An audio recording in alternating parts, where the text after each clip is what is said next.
Hey guys, today's video I'm going to be talking about a super annoying problem, which is that you may not be getting Dolby Atmos or DTSX on your system, even though you've got all the right parts and everything should be working. And mine happens to be on a Sony Blu-ray player. It's a 6500, but it could be with pretty much any player. So that's what today's topic is on, and I've got Angel there. Her nose is clearing up quite well, and Bear's off getting primped and cleaned. So it's just her today. But for those of you that are new to my channel, basically I do my best to help viewers get a great home audio experience, whether it be just for music or home theater, that kind of thing. And you can go through and browse my videos and find topics that I've already covered, like the importance of dual subs and how I set up my AVR, things like that. So you can check that out. Back to the Sony player, it's not a super expensive player. It's not a top-of-the-line player. It's very basic. It's very small. It's just this little player there. Let's see if I can zoom in so you can see a little bit better. And you can also see, I've got my cable box here. I've got my Blu-ray player there. And I've also got a mini DSP 2x4, which I've been playing around, which is kind of why the amp's open like that. But anyway, it's not the most top-of-the-line player out there. It's not an Oppo or anything like that. But it's decent. It gets the job done. But the default settings are not ideal. The default settings are an issue, particularly if you're going Atmos or like I said, DTSX or anything like that.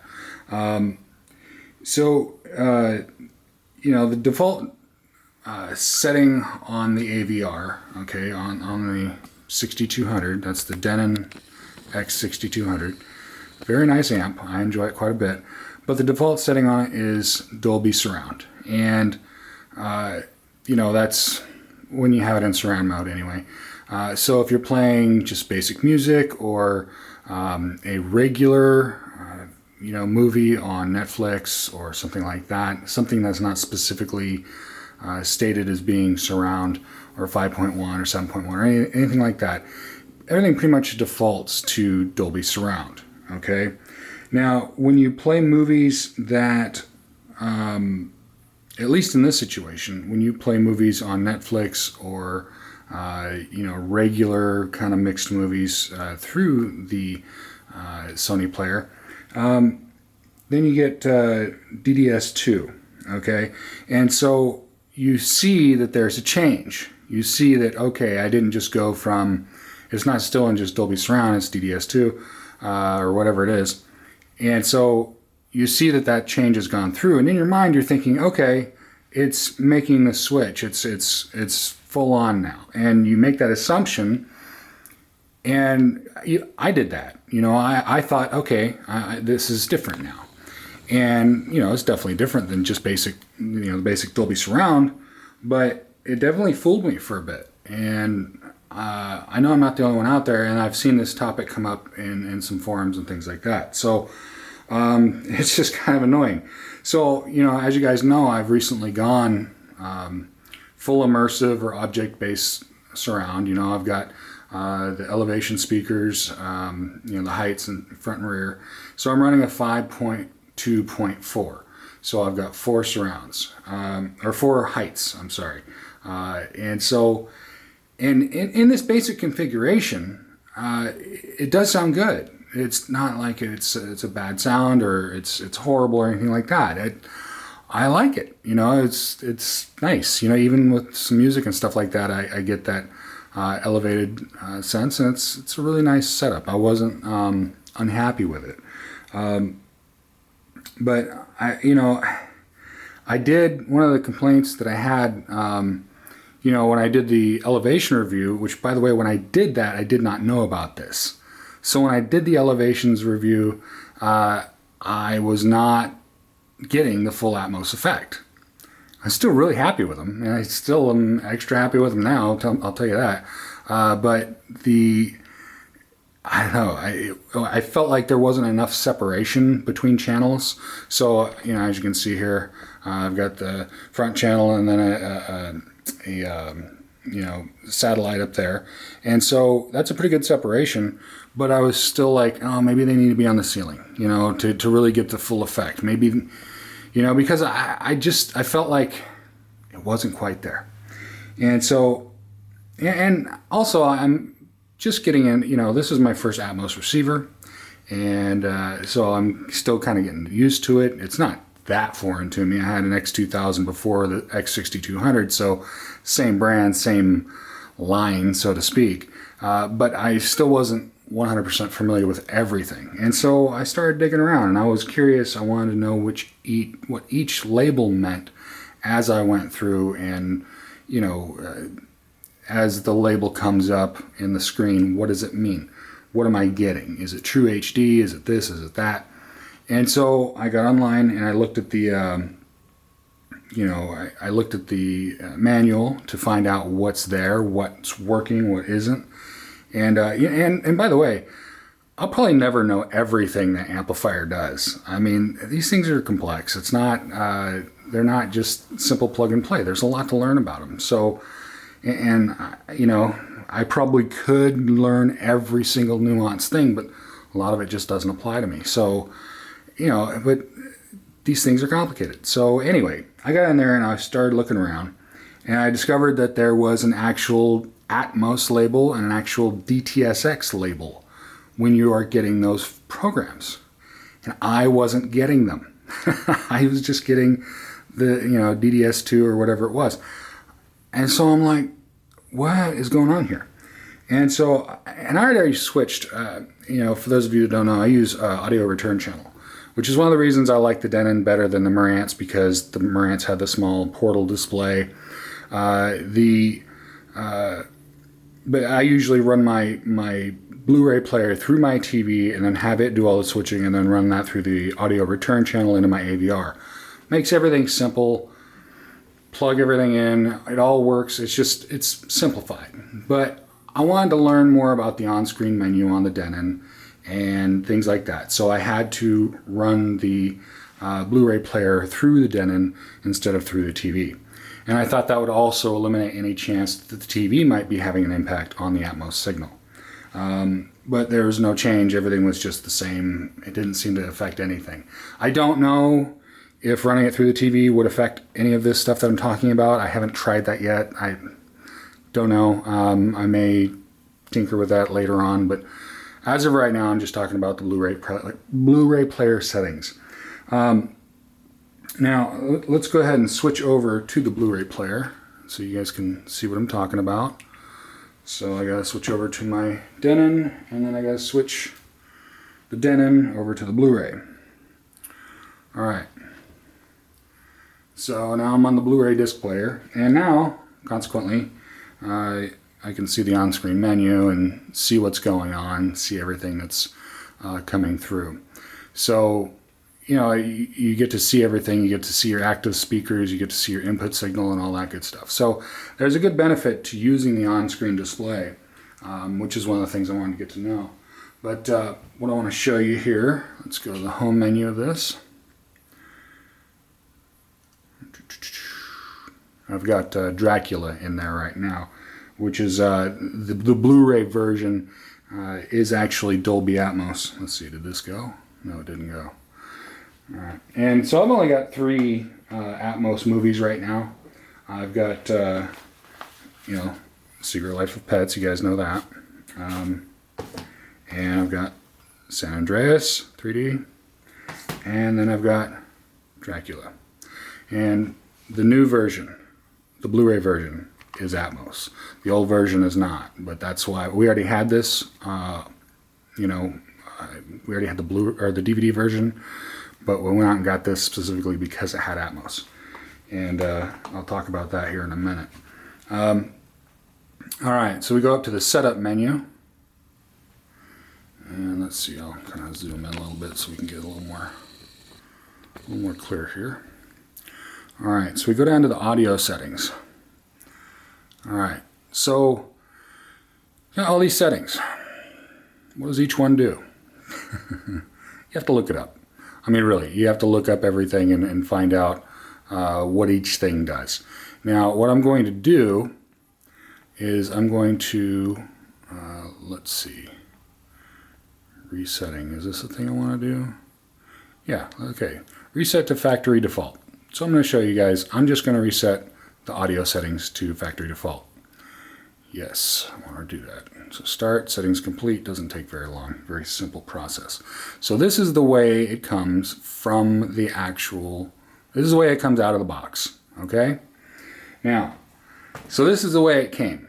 So now I'm going to go ahead and switch back, and hopefully I don't get any copyright stuff with this, but I'm going to go ahead and play just the initial part. I am going to put it on mute so that I don't get any of that copyright stuff. But I'm going to show you down here. Let's see if I can zoom that in enough for you guys to see it. Alright, so it shows multi-channel stereo. And then once it starts going, alright. Okay, so play Dolby DTS. Alright? Or Dolby D plus DTS. Alright, so that's what came up when I thought, okay, I'm getting Atmos. I'm getting everything that's supposed to work. Alright, so it's one of those things, it was a stupid assumption of mine that's what was happening. Now, I'm kind of glad this all happened, honestly, because I watched these 3 movies before like this, without Atmos, right? So I know what they sounded like before. So when I fix this issue, I know what it sounded like after, all right? So I'm going to go back to the on-screen menu, and I'm going to show you the option that I became aware of that fixed this. Let's go back up here to Setup. Let's see here. All right, so Audio Settings. All right, now I wrote all this stuff down so I know how I want everything set up. So let me zoom back out here a little bit. All right. So the digital audio output, I have that as auto, which is the way it comes default. DSD output mode is set to off on manual, or on the default settings. So I'm going to go ahead and switch that to auto. All right. Now, BD audio mix setting is on, okay, and that is the default. Now, this is the setting that if you turn this off, at least as far as I understand it, this is what allows you to get Atmos. Okay, so the BD audio mix setting. Now I'm going to go down here, digital audio mix enhancer. I'm going to set that to off. Again, some of these settings may actually also impact the Atmos effect. I just know for sure that audio mix setting does. And then Dolby D compatible output. Let's see, that one I have off, and that's because it switches DTS over to Dolby, I believe. Yeah, whether to convert DTS audio. So if you have that on and you're trying to run a DTSX movie, you may not get the DTSX. So again, tricky stuff.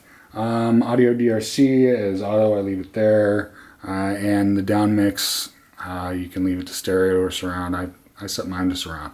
So these are the settings that I use, all right? Again, the important one for me in this situation was the BD audio mix setting. All right, so now we'll go back to the home page and we'll go down to the disc, and then I'm going to show you down here.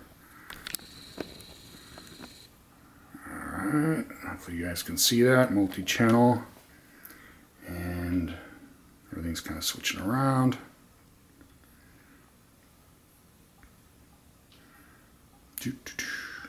All right, any old time now.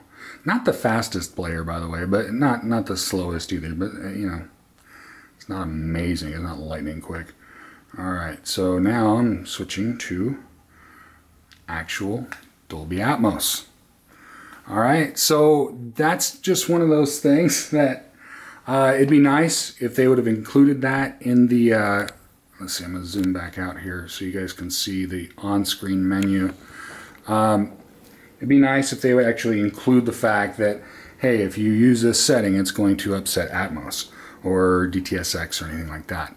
So now you can see that I've got sound is Dolby Atmos. I've got my multi XT32 is set to flat, dynamic EQ on, dynamic volume off.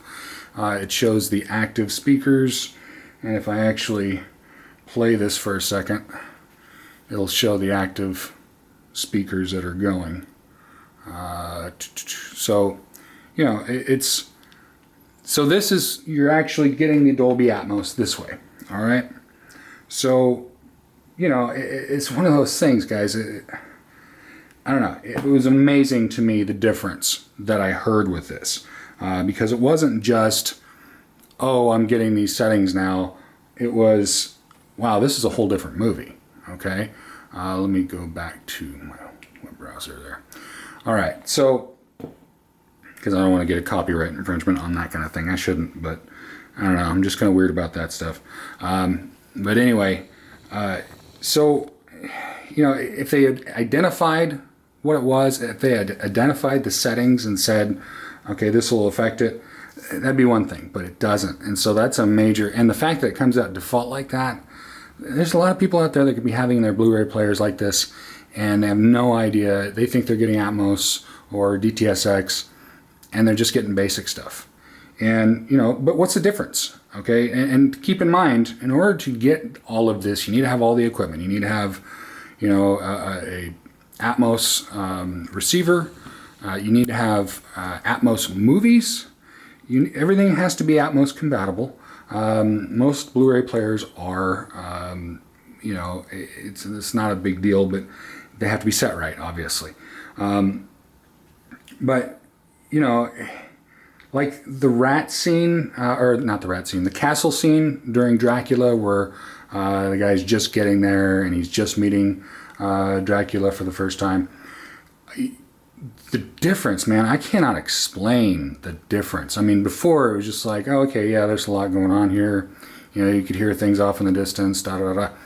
With Atmos on, with that in a full effect, it felt like there were rats crawling across where there were no speakers. Okay, it was amazing. You could hear things, you could hear people moaning in the background, you could almost make out what they were saying.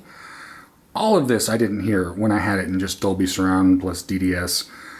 It wasn't there. I mean, it was, but it just wasn't clear. It wasn't separated.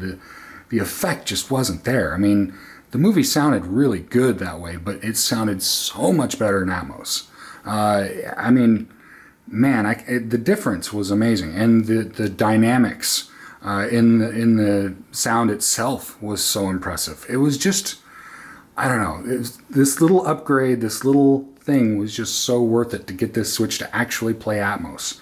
It was amazing. And, you know, previously, as I said, I felt the heights needed to be further away from the ear level speakers, but I didn't get that anymore. I'm not like, oh, I need to mount these on the ceiling. No, no, no, this is fine. This sounds awesome. I don't need to ceiling mount these. You could, it would probably add to it. It'd be a little bit better, all that, but I didn't feel like, oh, I'm missing it, I need to do that to make it work. No, this fixed that problem like that. It was no problem. Another scene that I'll talk about is the garage scene in San Andreas. The first time I watched that movie, it was all right. It was, you know, I thought, well, because there's so much going on, it's too hard to tell all these different effects. It's too hard to localize them. No, I just had the wrong setting. On Atmos, the garage scene, it was just amazing. It felt like stuff was really coming down on top of you. I mean, you know, it's one of those moments that makes you turn your head like, whoa, what was that? It was awesome. So I'm so glad I got this fixed. I mean, it was a game changer. So, you know, I still think the Sony is a good player. And especially if you change those settings, it's an even better player. You know, it's not the, you know, again, it's not the most high-end player there is out there. I mainly got that player long before I was considering going Atmos, and it was just because my PS3 was just too dang loud. It was taking away from the whole experience. So that's the main reason I went with that. It wasn't because I was looking for the best. I just wanted something capable and quiet. But it serves its function. It's decent. So I'm not trying to bag on the Sony Blu-ray player at all. It's decent, But my point is that that player and potentially a lot of other players may have this same issue. So it's worth looking at. If you have an Atmos AVR and you've got an Atmos movie and you're playing it and you don't see the Atmos thing come up in the menu, take a look. Look around. It may be one of those things that that you have a problem with, just like me. So that's why I wanted to do this video. I think hopefully it'll be helpful to a lot of people. You know, this setup, okay, going from what I had before. I had the X2000 Denon to the X6200. You know, that was specifically so that I could do Atmos. Okay, so that was a pretty big expense. Add in the speakers, you're talking over $2,000 to do something like this. And you do all that, and then to not actually get it because of a stupid little setting, you know, your mind can explode a little bit. So anyway, that's why I want to do this video, guys. Hopefully some of you guys find this useful. Some of you guys are going to be like, how come you didn't do this in the first place? You know, I make mistakes, right? And I'm still learning some of this stuff. So, but this should be useful to you guys. And by the way, I am still going to be doing a few videos coming up. I've got the Mini DSP 2x4, I'll be talking about that. I've also got the Room EQ Wizard video. I'm going to be doing that soon. So stay tuned. If you go to the subscribe button, you hit the little alarm button so you get notified of my new videos. That'd be great. That way you guys don't miss that one. But hopefully this video helped. And again, let me know if you guys have any suggestions on videos, topics you want covered, things like that. I've been trying to fit in a bunch of videos that I've been meaning to do for a long time, like this one. You know, this one I should have done about a month ago or longer. But you know, I had other videos I need to take care of, and so I'm trying to get it all together. But anyway, guys, thanks for watching, and please subscribe.